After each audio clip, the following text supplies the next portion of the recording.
Welcome to the Highlands of Scotland and a story about a tree. At one level you could reasonably say that the tree is nothing particularly special. It's one of millions and millions of very similar trees that have been planted, managed and harvested as a timber crop by Forestry Commission Scotland over the years. As such, it's not even a Scottish tree. It's not indigenous to Scotland. It's a foreigner. So what is it then that makes the tree that little bit different? The story of the tree, well, it's a story of survival. It's had a hard life and managed to survive.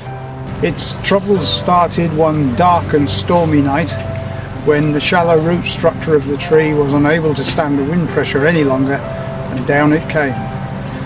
That was only the start of the problem. Storm damage of this kind is very common throughout the forestry estate of Scotland.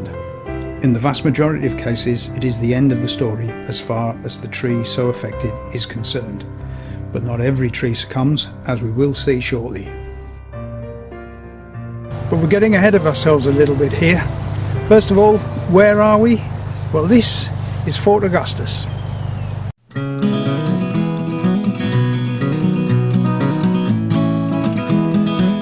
Located at the very southern tip of mighty Loch Ness, Fort Augustus is about midway down the Highlands Great Glen, which runs from Inverness in the north to Fort William in the south.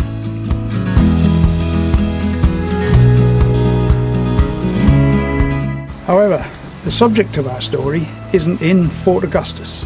It's about 3 miles that way up the Caledonian Canal.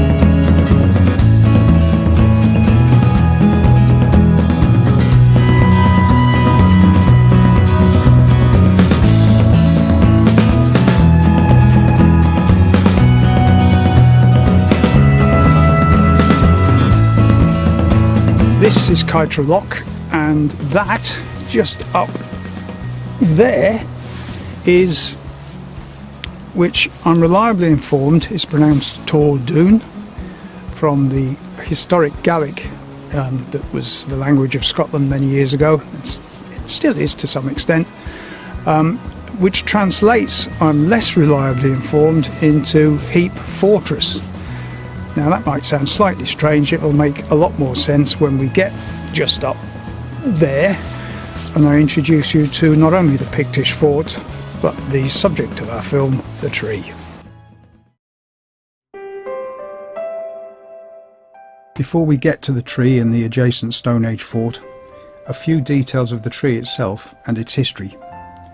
For that we need an expert, and who better than those with the ultimate responsibility for the forest, Forestry Commission Scotland, who, as you might expect, have proved to be very helpful. The tree is a Sitka spruce and was part of the very first planting that took place in 1924. Many of those trees were felled in the 1970s. Our tree was one of the few that remained.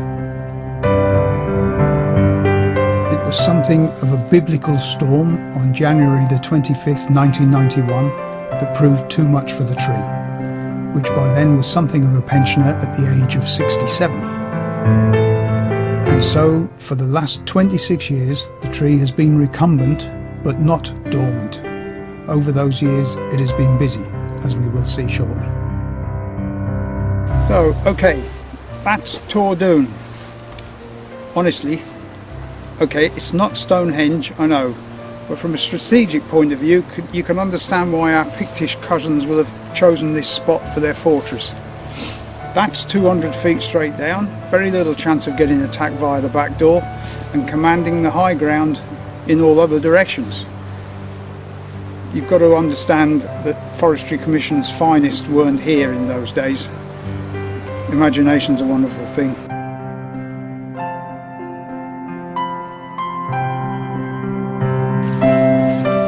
And here it is, uprooted on that stormy night, that was really only the beginnings of its troubles, because in assuming the horizontal status that it now had, it was blocking the path to Torr Dhuin and the Pictish fort. I suspect you can imagine what happened next.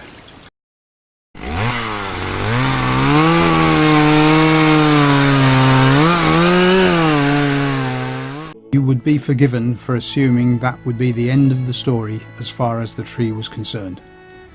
But you would be wrong, not this tree. So what did it do next? Well, it did this.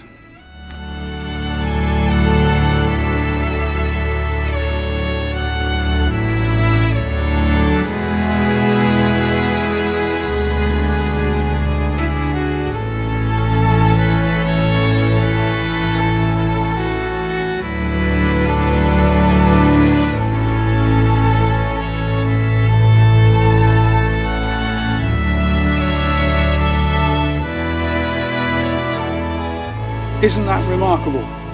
An example of the principal driving force of Mother Nature, survival no matter what. Uprooted, decapitated, 3 fully matured trees as a result. I hope you enjoyed that. I hope you found it interesting. Thanks for watching.